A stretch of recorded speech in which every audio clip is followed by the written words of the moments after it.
Since the launch of the Nintendo Switch, we have seen a lot of new handhelds hit the market, such as PC handhelds, retro Chinese handhelds from companies like Ambernic, Powkiddy, and Retroid Pocket Systems.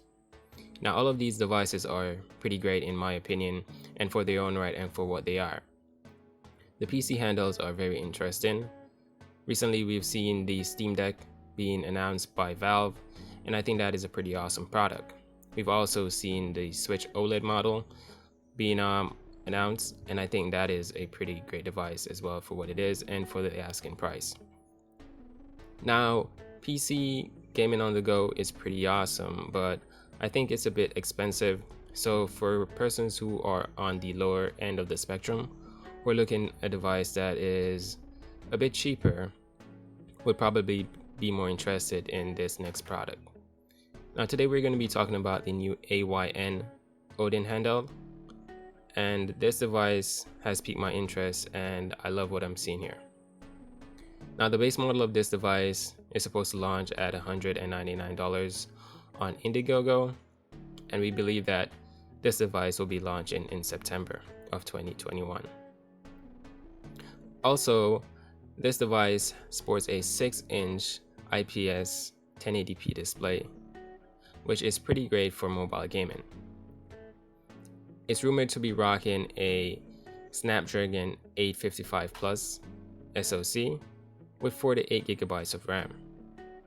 The GPU is also rumored to be a Adreno 640 GPU. The company is stating that they have integrated passive and active cooling into this device. So I think this is a pretty good move to install passive and active cooling into the device to keep it cool, because you can have a powerful chip in your device, but it makes no sense if your device keeps throttling. And for them to go the extra mile to add a fan into this device to keep it cool, you can see that there's some serious engineering going into this device. It will support USB Type-C for charging and for media transfer.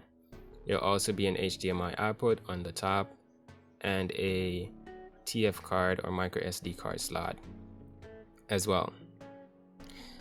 Some things that I've noticed from the renders is that there is 2 back buttons, and these will be mappable buttons. You can use them for different functions in your video games. Say for example, you're playing a game like Call of Duty mobile and you want something to switch your weapon or to reload on the fly. I guess you could map those buttons for those actions. Also, if you're playing a racing game, you can use it for shifting up and down or for clutch pedal. Whatever you like, whatever you want to use a button for, you can map it for those functions. And the design of this device is what is really piquing my interest. I really love this design. It looks like a Switch Lite in my opinion, but I think it has a better design in some areas. For example, the triggers. We have analog triggers on this device, which is pretty awesome to see that on a Android handheld. Normally we wouldn't see analog triggers on any handheld, to be honest, apart from the high-end PC ones. These are things we normally see on gaming consoles, home gaming consoles, and pro controllers. Normally don't see analog triggers on a budget handheld like this. And a lot of you might be saying $200 isn't a budget price, but for what you're getting, it really is. Remember, you're getting a flagship processor, which is the Snapdragon 855 Plus. This is still rumored and we're waiting for confirmation of this. However, we can confirm that there is a 6-inch IPS display. Resolution is 1080p.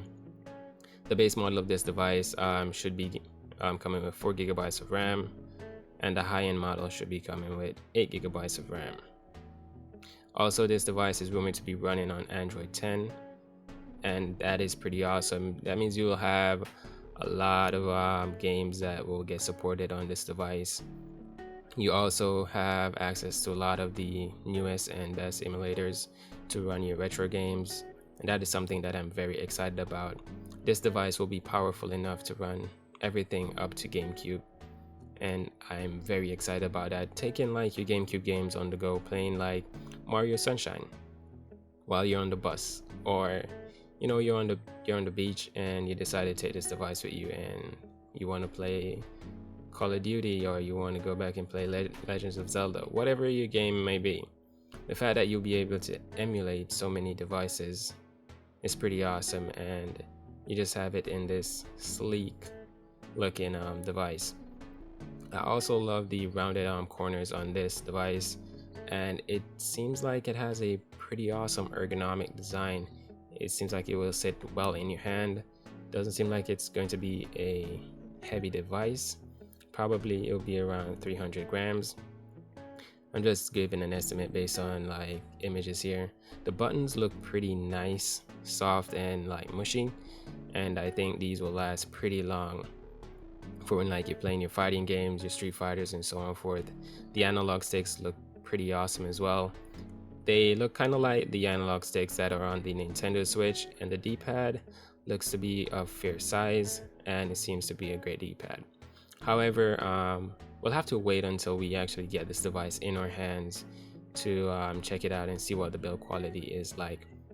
But from pre-release footage that I've seen of this device from YouTuber Taki Udon, the device seems like it's going to be a pretty wonderful piece of hardware that you will be enjoying a lot of gaming on for the next maybe 2 to 3 years or 3 to 5 years, depending on how this company supports this device. However, I can say that I am seeing a lot of potential here, and I hope to see this device be successful in the near future. There's a lot going into this, and I'm very excited.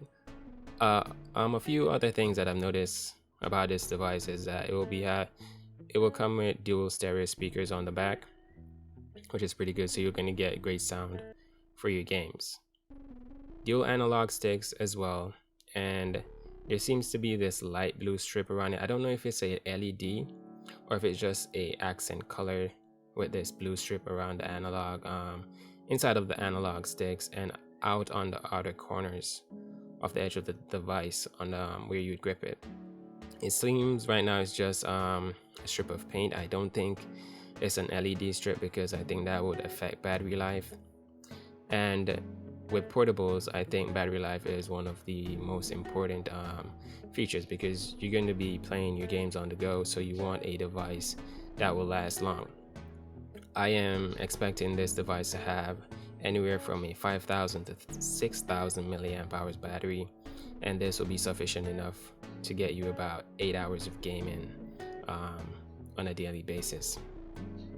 Also, I'm not seeing any webcams on this device, which is a plus in my opinion. No need to waste money putting a webcam on a gaming handheld. I hate when I see companies do that. Great enough that there's none here.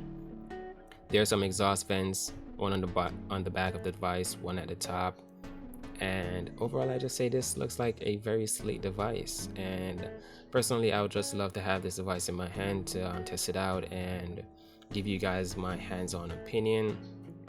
I can see that this device has a textured matte finish, which is going to be pretty good. I don't like glossy plastic on my gaming devices because those get dirty pretty fast. You're eating and you get grease all over them. So if you have a kid and you get your kid this for Christmas or whenever, you don't have to worry about them like damaging it or filling up with grease, because it's a matte surface and it seems like it would be pretty easy to clean. I don't see anywhere on the back that there would be a kickstand. However, there is rumor of a dock that will be available for this system. So there is a HDMI or a mini HDMI port on the top if you want to play your games on the TV, but there's also rumor that there is a dock being built for this system, and the dock is supposed to charge and output to the TV at the same time. So I'm very excited about this device, and I can't wait to see what it's going to feel like when you're playing on it, and I can't wait to see what kind of games we'll be able to play on this device. Similar to what was done on the Nvidia Shield, I would love to see where games are ported over for this hardware, because this device is more powerful than a Nvidia Shield. So I'd love to see a lot of like PC games being ported over, or some console games being ported over to the Android platform to take advantage of this device. That might not happen, but we can stay hopeful. So apart from playing your Android games, there's a lot of other things you can do with this device. It's pretty much an Android tablet, so you'll be able to do stuff like watch movies on the go, enjoy Netflix and stuff like that. And speaking of Netflix, I hope this device has Wi-Fi level 1 support so that you can watch Netflix in full HD on this device if you choose to do so. Also for your Amazon Prime or any other streaming service that requires that L1 Wi-Fi level support. Other features of this device, you can be playing music on this, viewing pictures, web browsing is also something you can do. As I said, it's pretty much a tablet with controls on the side, and personally I think this device is going to be a hit when it launches in probably September of this year. Now that is a speculation of mine. I have no information on this. I'm just going based off of pure estimation, and I think September would be a great time to launch this device. Get the pre-sales out and then get the name out of about the device so that people can be aware of it, and then they can ramp up production for the holiday, because that's when a lot of toys and gaming devices are sold. So yeah, September is where I'm placing my bet for this device to be launched. Hopefully once it launches, I will be able to get my hands on one so that I can show it off on the channel and test out some games and emulators on this device.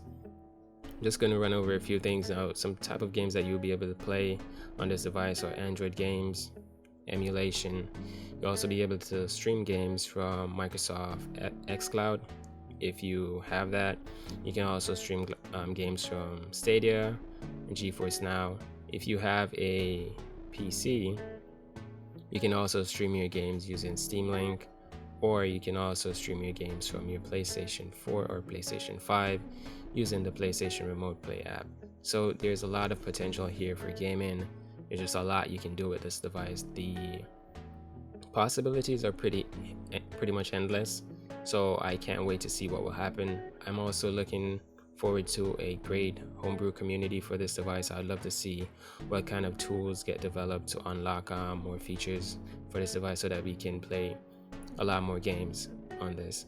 I'd love to see tools be ported for this device so that we can play certain games that we normally wouldn't be able to. So as you can tell, guys, I'm pretty excited, and I can't wait to have this handheld in my hand to test it out and show it off for you guys and give you guys a preview of what it's like. So I think for the asking price of $200 with 4 GB of RAM, the Snapdragon 855 processor, that 6-inch screen at 1080p, 60 Hz, I think that's a fair asking price for $199.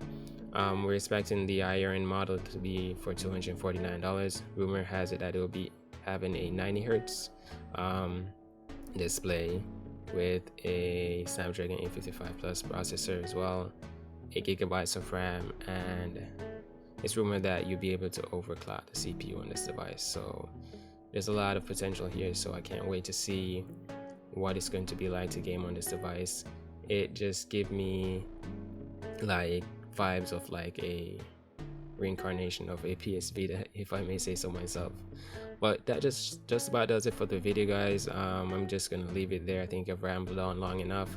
If you end up liking this video, please go ahead, give the video a like, go ahead and share it with a friend or two, and subscribe to the channel for more tech videos.